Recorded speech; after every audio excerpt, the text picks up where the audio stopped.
Hi there, everybody, and welcome to another episode of Coffee on the Coast. Today on Coffee on the Coast, we're going to focus in on some events that are happening this Saturday at one of my favorite places in Manitowoc County, and that is the Wisconsin Maritime Museum. I'm here with Cathy Green, the Executive Director of the Wisconsin Maritime Museum. Hi, Cathy. Hello, good morning. So what's going on this Saturday? Well, you know, Saturdays in December have traditionally been very busy for us at the museum. Last weekend, we welcomed over 800 people to Christmas Tree Ship Day at the museum. Awesome. Yeah, very exciting stuff. And part of that weekend, we had a presentation on shipwrecks. And if you like shipwrecks, again, December's your time to be here at the museum because we have another shipwreck presentation this Saturday at 1 o'clock. Awesome. And is it free to the public? Now this one is $5 for the program, or if you're a member, it's always free. Right. And you know, just a quick plug for membership for the museum. As a member, you get free admission to the museum and any of our programs all year round. And we're very excited to offer a new program that we just launched called Family Access Memberships. And these are for folks here in Manitowoc County who self-identify as being in need, so on any public assistance or things like that. Sure. Those memberships start at $25, pay as you can. Wow. So there's no reason that you shouldn't become a member of the museum. Individual memberships are $60, and that gives you actually admission for two, because who wants to come to a museum alone? Right. Family membership is $100, and that takes as many people in your family as you have. And that's for a whole year? Whole year. Holy cow, that's cheap. That certainly is. Yeah, you think about how much you spend on coffee every day. Right. A membership to the Wisconsin Maritime Museum is a real deal at that price. It is, and you know, it's how you stay connected to what we're doing. You get our publications, and again, free admission to all of the programs. Sure. And we're just adding more things all the time. So I hope that's something that really interests a lot of folks locally. I think we mentioned last time that I was on that less than 10% of our annual admissions come from people here in Manitowoc. Oh, we need to get that number up. I know. That's a little bit ridiculous. We got to start supporting our local organizations and our wonderful nonprofits. This place is one of them.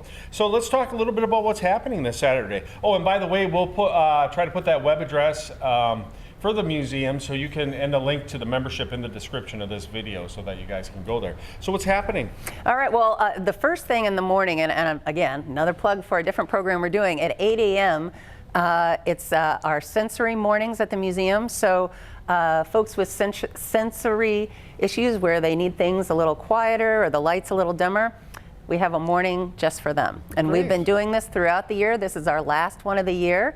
You can call and kind of let us know in advance, but you can also just show up on the day. So this is sensory mornings at 8 a.m.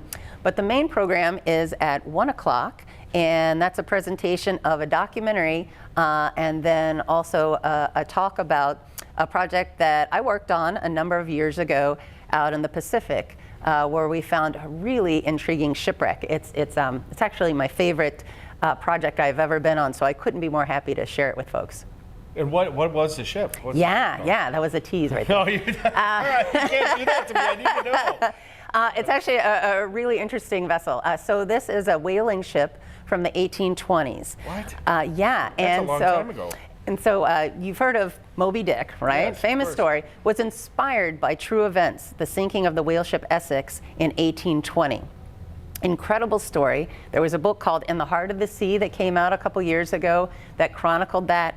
Fantastic read. It was such a good story that Ron Howard turned it into a movie a couple years ago. I believe it was 2015. And so this is a very well-known story. What isn't so well known is there's a real-life sequel to the sinking of the Essex. So the Essex was stove by a whale, 1820. They're out in the middle of the Pacific. Survivors get onto small boats and they spend 95 days at sea. Oh my goodness. Until they're rescued. And you can imagine the trials and tribulations that they go through. And only a few people survive. But one of the survivors is Captain George Pollard, the captain of the Essex. So he goes back to Nantucket and promptly gets on another whaling ship and heads back out to the Pacific. And on that voyage, on a vessel called the Two Brothers, they strike a reef in the northwest Hawaiian Islands in the middle of the Pacific Ocean and sink. What? Yeah, so that's the vessel we found. His second vessel, the Two Brothers. So it's tied to some incredible history. We have a lot of historic documentation on it, but what's really exciting, or what was really exciting from my point of view, was being able to do the archaeology on that. Now out here in the Great Lakes, we have these wonderfully preserved shipwrecks where all the ships will be sitting right there on the bottom like they sank yesterday. Out in the Pacific, not so much is left, so it really is more of a mystery and a puzzle to try to put together the pieces that are left to figure out what happened. Sure. So this is so we put together a documentary called Lightning Strikes Twice. George Pollard said that someone asked him, why are you going back out? And he said, well, you know the old adage, lightning never strikes twice in one place. It did this time. Wow. And that was the end of his sailing career. All the crew off the Two Brothers were rescued. They were sailing in consort with another vessel, so they were picked up shortly after, but the vessel was a total loss and still lies there on the bottom of the ocean at French Frigate Shoals, which is an uninhabited atoll out in the Pacific. So on Saturday, you're going to be showing part of this documentary, or the whole thing? The whole thing. So it's only about 30, 40 minutes. Okay. So we'll be showing the documentary.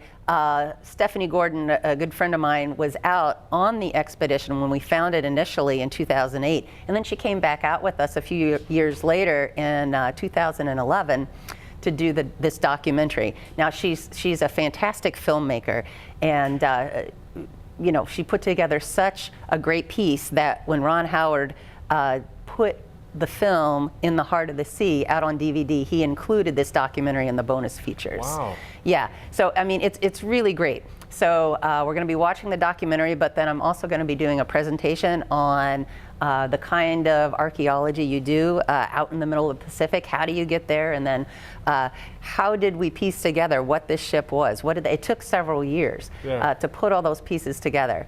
So I think it's a really compelling story. Holy cow, that's amazing. It is. This is like a world history here in Manitowoc. And so what are the times again on Saturday? Yep, so 1 o'clock. 1 o'clock, and again, $5 admission for that program. Or you can become a member, and that program will be included, and all of our other programs in the coming year in 2020. That's amazing. So, wow, we are talking about history, world history here, a personal story that Cathy's been involved with, but a very cool story in general, and it's for you at the Wisconsin Maritime Museum. I mean, this is world-class stuff happening Great right stuff. here on the shores of Manitowoc. So awesome. Thank you so much for joining us. Thanks, Jason. Cool. All right.